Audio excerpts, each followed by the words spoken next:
That is the biggest crayfish I've ever seen in Alabama. Look at that. See you, buddy. Hello there, and welcome everyone. When I started making these videos, I didn't really think about or expect people to send me stuff. I figured you had to have thousands or millions of subscribers for that to happen. But I got a message from a subscriber named Brett a while back. He really likes the videos and makes rods in his spare time, and offered to make a custom rod to my specs for free. So in this video, I'm in Alabama to pick up that rod and fish a creek with Brett.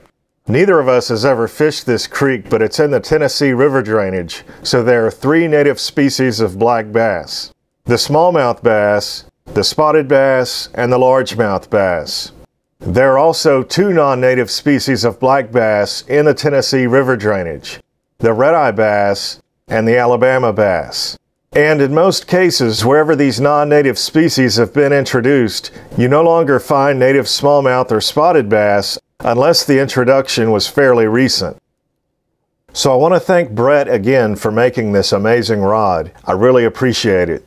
I know he had some issues getting the blank, so it wasn't an easy project. I'm going to put his info in the description, so if you want to contact him about making a rod, you can do that. Brett also makes lures, by the way, like this walking bait he gave me. I'm going to do a video at some point where I just fish with this lure, so that should be interesting. For creek and river fishing, any kind of soft plastic on light line, I really like a 6'9" or 6'10" rod. Creeks and small rivers typically have more trees and brush that hang over the water, so 6'9" seems to be the ideal length for me.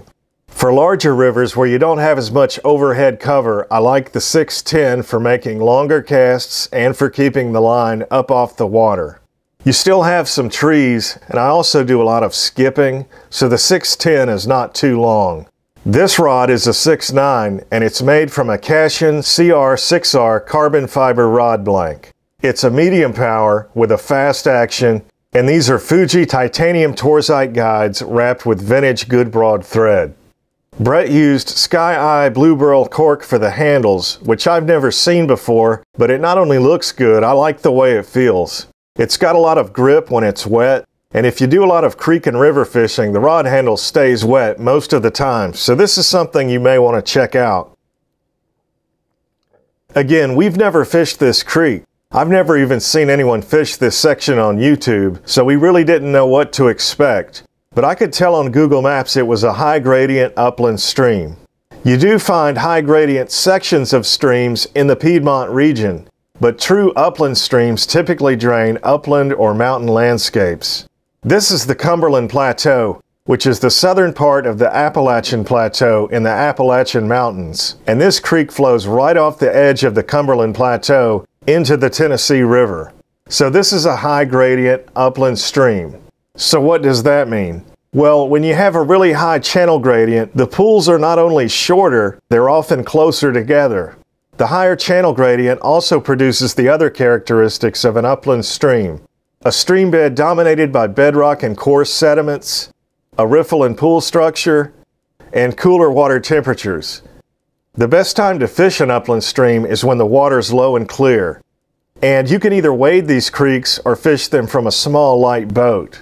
If you've been watching this channel, you know I use a kayak that weighs around 50 pounds. But Brett uses a canoe in these small, high gradient creeks. Canoes were around a long time before they started making kayaks, and some anglers like Brett still use them.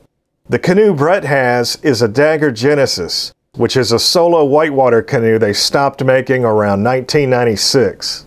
It's 13 feet 6 inches and made of a lightweight composite material called Royalex, so it only weighs 56 pounds. Royalex was an inexpensive, durable material, but the plastics company that manufactured it stopped production in 2014. You can still find a good used Royalex canoe for sale every now and then, but they go pretty fast. Brett says the Dagger Genesis is a niche boat for small, tight creeks. It has 5 to 6 inches of rocker, which is a lot for a canoe. Rocker is how much the ends of the canoe or kayak rise above the bottom center of the hull. It allows a boat to turn faster and with less effort, but with less hull in the water, the boat does not track as well and is less stable in rough or turbulent water. The Dagger Genesis also has a wide, flat-bottom hull, so it turns easily. But the draft of the canoe is what really surprised me. Brett was able to glide over rocks in extremely shallow water. I was able to glide over the same rocks, but not without my hull touching the rocks. It wasn't a big difference, but it was enough that I definitely noticed it. Anyway, if you can't find the right kayak for creek and river fishing, you might want to check out a canoe. Again, the native ranges of the spotted bass and the Alabama bass do not overlap naturally, so identification should be pretty straightforward, unless you happen to be fishing a drainage where one or both species have been illegally introduced. The Middle Chattahoochee, Hiwassee, and Little Tennessee river drainages are a perfect example of this. And you can add a few creeks in North Alabama to that list. Hybridization between spotted bass, Alabama bass, and other species has been extensive and ongoing for over 30 years. Those populations contain mostly hybrid individuals with highly variable physical traits, so you can't reliably identify fish in those streams without genetic analysis. In this video, we did catch what appeared to be native spotted bass. 2 years ago, I caught native spotted bass from the Tennessee River drainage in North Georgia. I'll put a link to that video in the description if you want to see what a real native spotted bass looks like. Spotted bass typically have around 12 dark diamond-shaped blotches along the midline of the body. These blotches become shorter and often coalesce into a solid stripe near the tail. It almost looks like you just took a paintbrush and made a solid stripe. Alabama bass typically have around 15 or more dark diamond-shaped blotches along the midline of the body. The midlateral stripe also ends in a series of blotches near the base of the caudal fin, instead of a solid stripe. Spotted bass also have 7 to 10 blotches on the back called dorsolateral blotches. Some of these dorsolateral blotches will touch the base of the spiny dorsal fin. Alabama bass usually have 10 to 12 dorsolateral blotches on the back that do not touch the base of the spiny dorsal fin. But overall, I've found this to be a less reliable trait for identification. Spotted bass are also more football-shaped, while Alabama bass have a more streamlined and elongate body shape. By the way, in the Mobile Basin where Alabama bass are native, they often hybridize with upland species of black bass that are also native to the Mobile Basin. I'm talking about the warrior bass, the Cahaba bass, the red-eye bass, and the Tallapoosa bass. Those hybrids, because they're an intermediate between species, often have fewer blotches. Hybrid black bass can also backcross with either parent species, so it's not unusual to see fish that resemble Alabama bass with highly variable physical traits in the Mobile Basin. Again, if you're fishing an area where spotted bass and Alabama bass are hybridizing with each other and other species, you can't reliably identify fish in those areas. And you're probably wondering, at this point, why even try to identify these fish?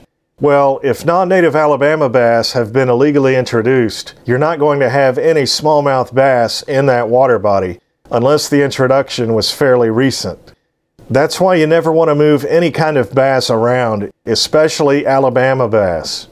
The first 1 or 2 fish we caught had more blotches than you typically see on a spotted bass, so I thought they might be Alabama bass or spotted Alabama hybrids.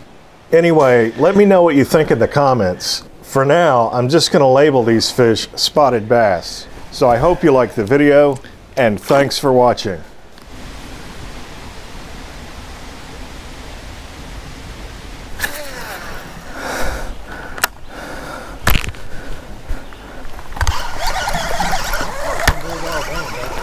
Look at this sunfish.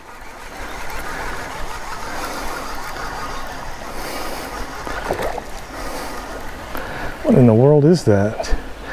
Oh no, that's a spotted bass. I thought it looked like it looked round. It looked like a redbreast or a long ear.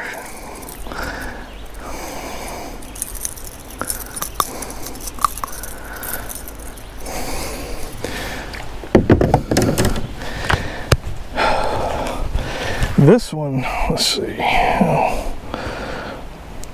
I count the blotches on these. 1, 2, 3, 4, 5, 6, 7, 8, 9, 10, 11, 12, 13. That's still, that one could almost go either way. They're more elongate like an Alabama bass. Again, if I had to guess, I'm leaning towards Alabama bass, but I hope they're not. Whoa. We're in the Tennessee drainage, so Alabama bass are not native.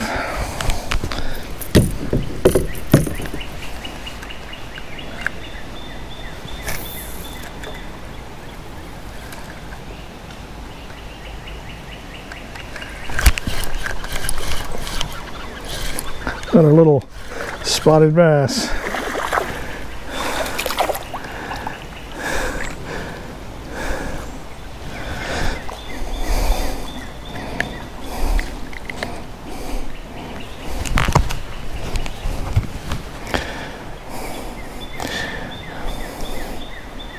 That one kind of looks like it might have a little smallmouth in him, just because there's some brown, these brown scale spots below the mid-lateral stripe there.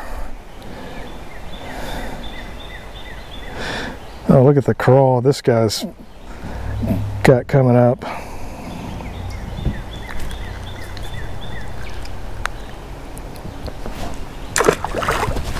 Check that out. That's what he had in him.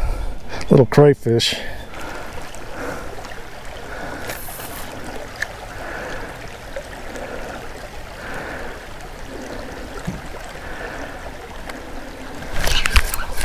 Oh no.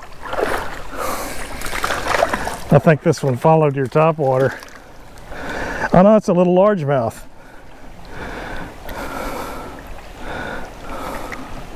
The first largemouth of the day.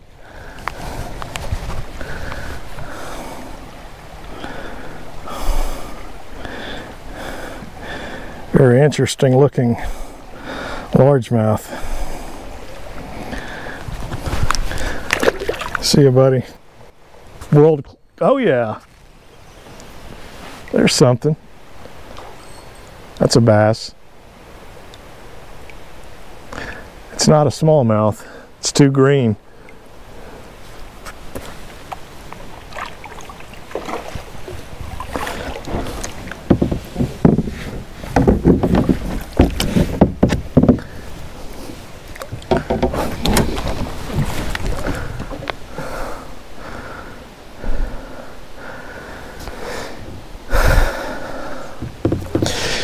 We haven't caught or seen any red-eye bass, so these could be just real spotted bass. I don't know, but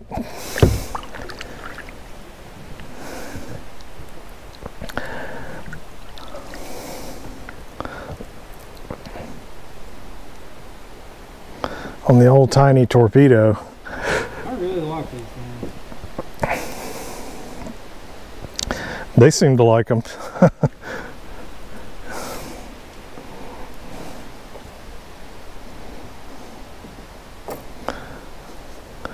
That's a solid, healthy fish.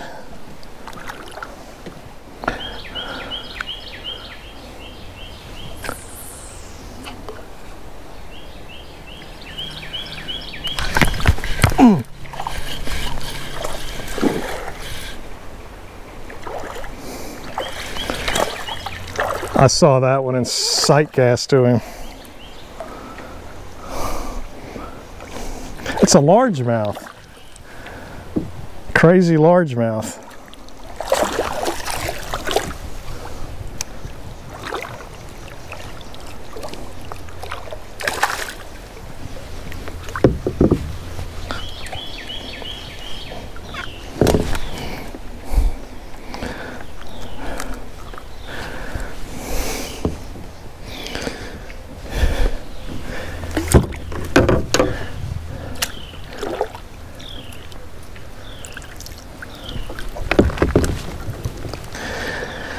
There's an old largemouth.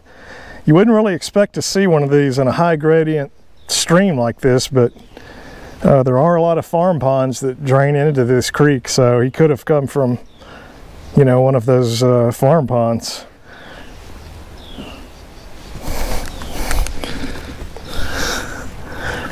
See you, buddy.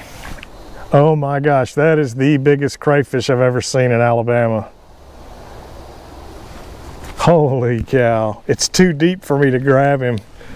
Maybe GoPros are not good at getting things.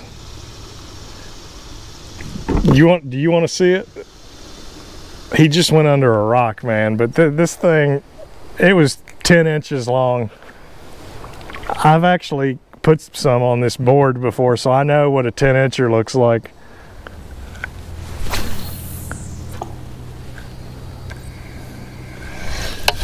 Oh, I had him.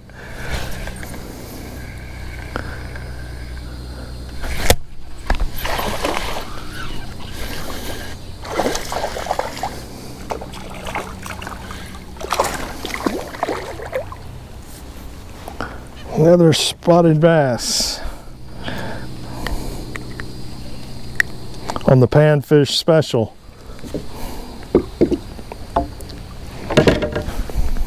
Now this individual looks more like a spotted bass.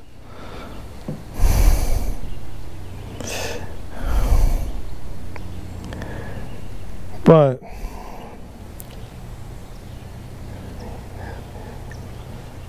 yeah, he's got 13 or so blotches, and they kind of coalesce into a solid stripe, but he's definitely a more thick-bodied individual, not very elongate, but whoa, see you, buddy. There he goes. And I don't really have a dedicated panfish lure handy, so what I did is I took the tail off of this plastic worm and just put him on the end of the hook there, and with this bullet weight. I've caught a few really nice bluegill doing that, but there seems to be some really large redbreast or long ear sunfish in this creek, and that's kind of, every now and then when I get near one, I'd really like to catch one at some point. Wait up there. Oh. I didn't even move it. Boy, he jumped like a smallmouth. Yeah. But it's not. I'll put it in the net. Nah, I got him. I appreciate it. Good fish. Yeah, we've seen some this size. This is the first one that's actually bit. Usually we...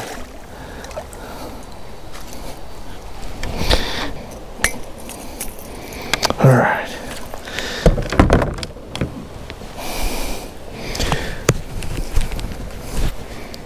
Well, there he is, folks. That appears to be... Well, I'm just not real sure. That could be a Alabama spotted bass hybrid. See you, buddy.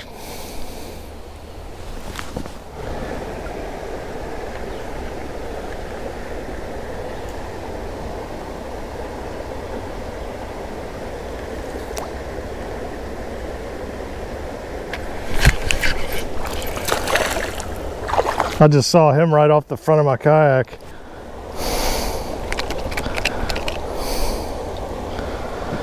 Another little spotted bass.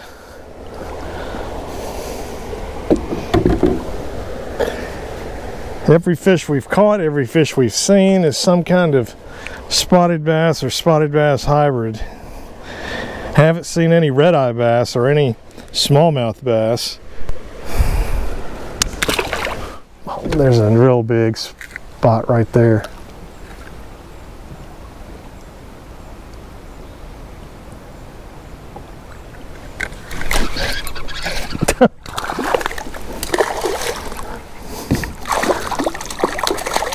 Not real big, but it's a nice one.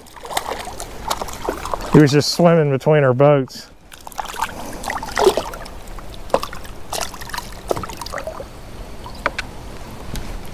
Yeah, see this fish, how long he is? That kind of looks like an Alabama bass, but usually on an Alabama bass, these blotches near the tail are broken. And then on a spotted bass, they'll coalesce into a solid stripe. But that's if you're just going by the book. But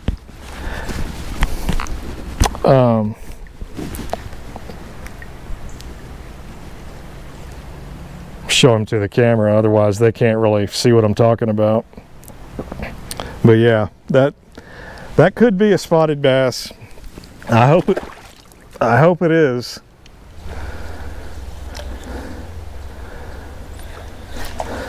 Oh yeah.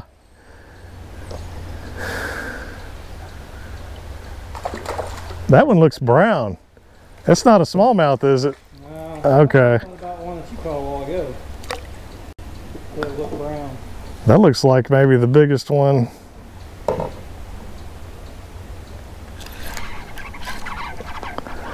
I got another little spotted bass. We got our first double. Your fish is a lot bigger. Let me get over there and get a look at that one. There's my little spotted bass.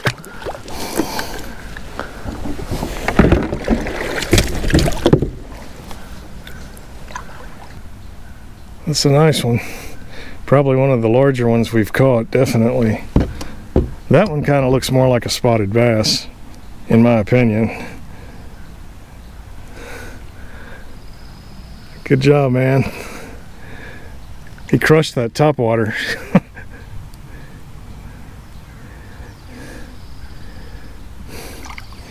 Oh wow. Is that a fish? Holy. Oh wow, that is definitely the biggest one.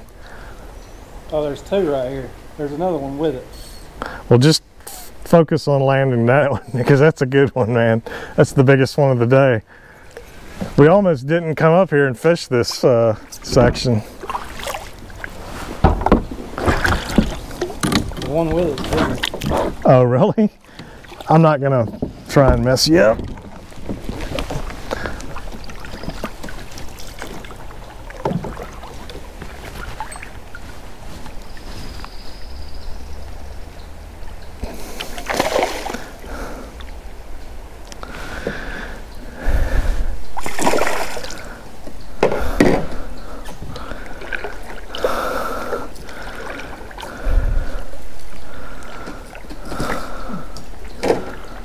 Yeah, that almost has to be an Alabama bass just because of its size, but I don't know. Actually, those blotches are big. Wow, that looks like a spotted bass, man. And the blotches on the back touch the spiny dorsal, don't they? They appear to. Yeah, that looks like a spotted bass. You can see how that stripe kind of coalesces into a solid stripe there. And these blotches are pretty big. And also these dorsolateral markings touch the spiny dorsal fin. You know, they always, that looks like a spotted bass, you know, which is, that's what I hope it is because we're in the Tennessee drainage. But good job, man. That fish put up a great fight. That actually looked like a spotted bass. I wish we had, there he goes right there. You said there was one bigger swimming with it? Yeah. Wow, how much bigger? It wasn't much bigger. Yeah. That's about maximum size for the spotted bass. Now in a lake, their girth can get much larger, you know, and they can weigh a lot more in a lake. But in a stream, that's about as long as they get. If that's, you know, if we're talking about spotted bass and not the Alabama bass, of course, they get a lot bigger. Did you? You didn't see it when it hit that lure. No. It didn't make a noise or anything. Yeah, I didn't even know. It disappeared. Yeah, I just saw your rod double over. He pulled up.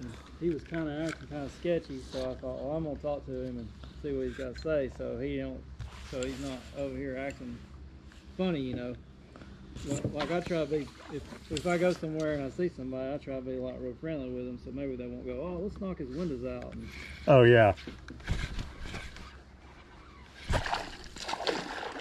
Uh-oh, this is probably my best one. that's probably the other one that's the fish I caught. You think so? Or it might be the one you caught. Whoa. Oh, he's not done. I thought he was done. He's trying to get my camera wet. He got it wet. He's no match for the new rod.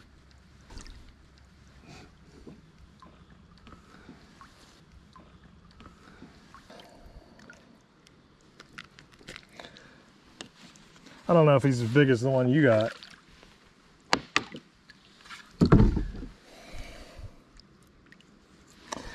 But it does have some traits that make me think it's a spotted bass. You know, the blotches that make up the mid-lateral stripe, they're bigger, and so there's fewer of them compared to an Alabama bass. The fish is also not as elongate. You know, it's more of a robust, heavy-bodied type fish. And also these blotches right here, those are the dorsolateral blotches. They extend to the spiny dorsal fin. So those are all traits of a spotted bass. I'm kind of thinking these are spotted bass, but they don't look like the ones, they don't really resemble the ones that we've caught in Georgia. But maybe that's just local variation. See, buddy.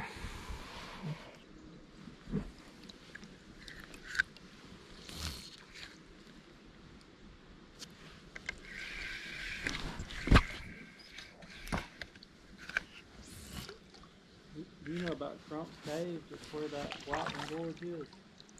I don't think so. I haven't been to it or seen it, but so there's supposedly a cave right up there above that.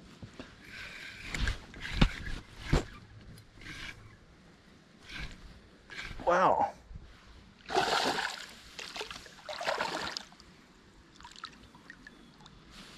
Okay. Easy, buddy. Easy, easy, easy. Whoa.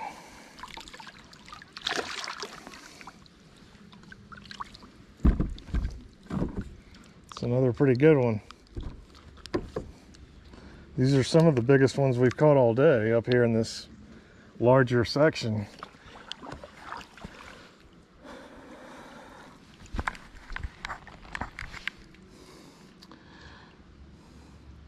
What do you think, folks? Let me know in the comments. Do you think that's a spotted bass or an Alabama bass?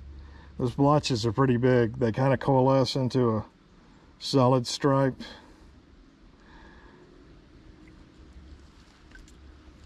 I kind of want to put this one on. I'm going to put this one on a board just for the heck of it.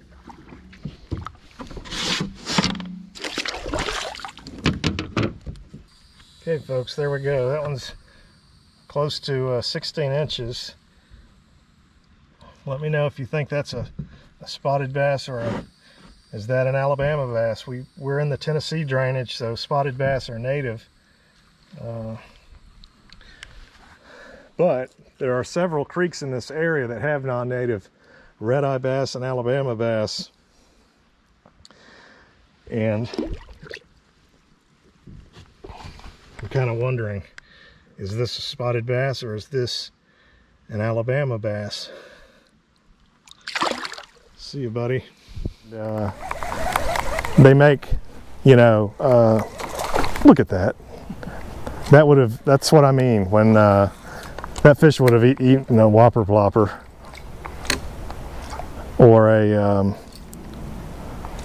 Chapo. They don't want to stop and go. They want something. That happens a lot late in the day. They want something reeled, like a buzzbait. Like I had just worked this thing through there. I can kind of make this thing act like a Chapo, but it's still not as good as a Chapo. That's a pretty good fish, or it looked like it. Check out the beds up here, folks, that are in the mud up there. Those were sunfish beds up there. You see those big depressions? They're high and dry now, but those were brim beds. They were probably long ear sunfish or bluegill, maybe red breast. You can see there's a couple right there that are still in the water.